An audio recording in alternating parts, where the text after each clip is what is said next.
At 45, I got my ears pierced and bought a motorcycle. By the time I turned 46, I had taken the earrings out, and by the time I turned 47, I had sold the motorcycle and gone back to my normal life. So today I'm going to give you 3 clear signs that you may be in or headed for a crisis, so that if you choose, you can change the trajectory of your life.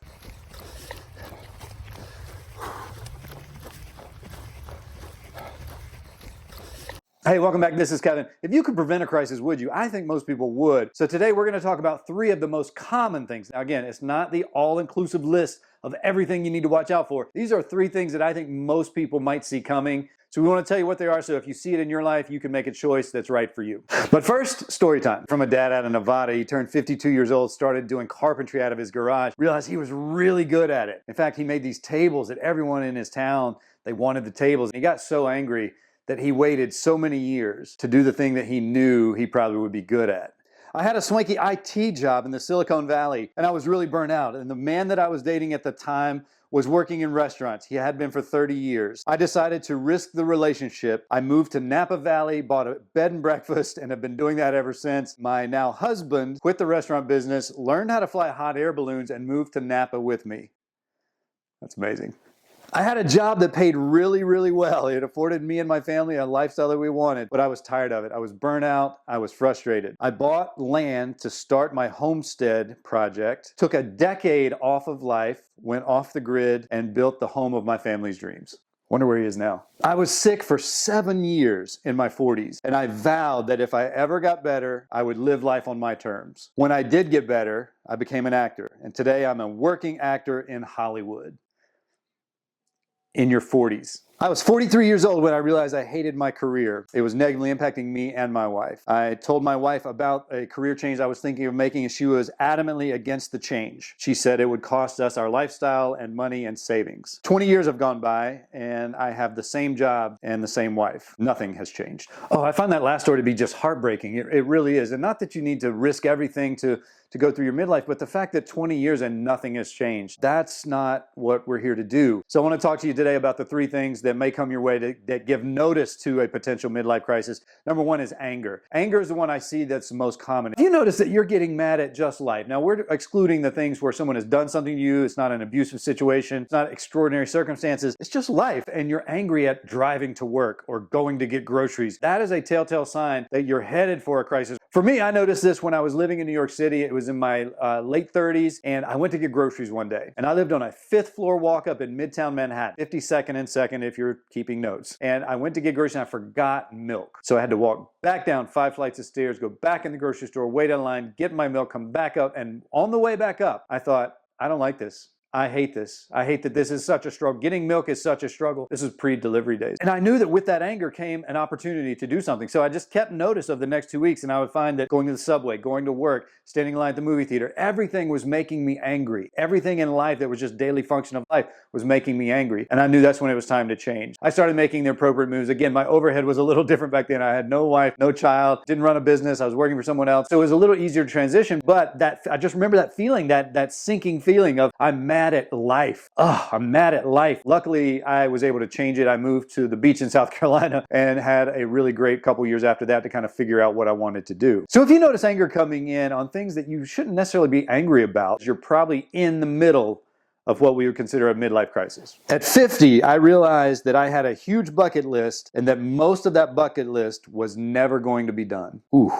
All right, so a second sign that you may be entering a midlife crisis is withdrawal. Withdrawal is a human response where if things get uncomfortable, overly difficult, or the outcome that we're looking for might be too challenging, and there might be some arguments or some confrontation along the way in getting to the outcome we want. The reason that I bring up withdrawal is because I think most people withdraw from the people that love them the most. You withdraw not from your job, you withdraw from your relationship because of the job. And I'm focusing on work right now. I'm focusing on me. That's an element of withdrawal. I'm going to say that wrong again. That's an element of withdrawal. Withdrawal.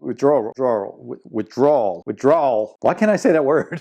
We withdraw from the people that we love the most, and we devote time to the thing that we're actually trying to get out of. Like we're in a dead-end career, it's sucking the life out of us, it's terrible, and we will double down on that as opposed to going home to our partner in life and re-engaging in that relationship. You notice that you're withdrawing from your friends, withdrawing from your kids even, withdrawing from your spouse, your partner, withdrawing from your hobbies, if you notice that going on more and more and more where you just don't want to go, I just don't want to go, that can be attributed to age. It can also be attributed to a midlife crisis. So be very careful of the withdrawal. Careful of withdrawing. I was 44 years old. I hated my job. My wife hated my job. My wife said that it was negatively impacting our relationship as well. I told her I wanted to change. She supported that change. I went back to school. I earned my BS and MS, and today, 12 years later, I'm a professor. And I do what I want with my time between semesters, and outside of the meetings in school, I have a good life.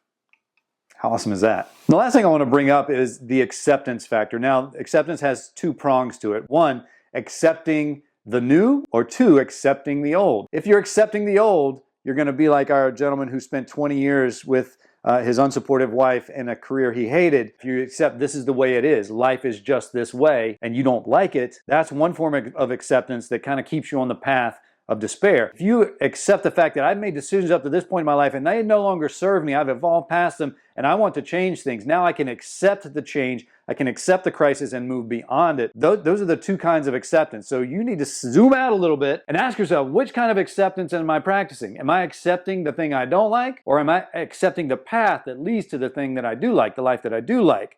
That's a big distinction.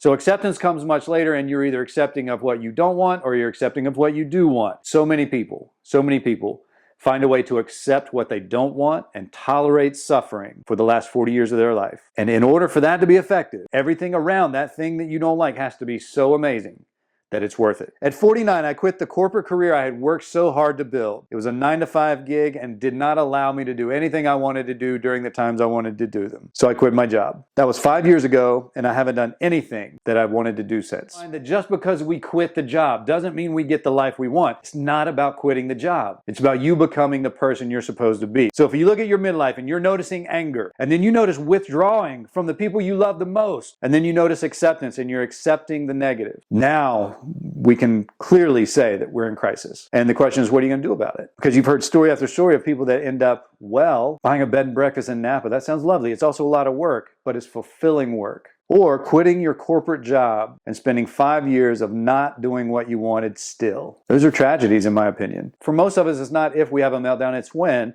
But not everyone has the crisis. Not everyone has a meltdown. But looking at the telltales, looking at the signs, the signposts that come our way, where are you on this road? And what are you going to do about it? Hey, thanks for watching this video. I hope it gave you a little insight. I hope it was shining a light in a corner. And if you need a conversation that will help you get to the next part, if you know that you're in a crisis and you're not sure where to go, I want you to go to my website, mynextcrest.com.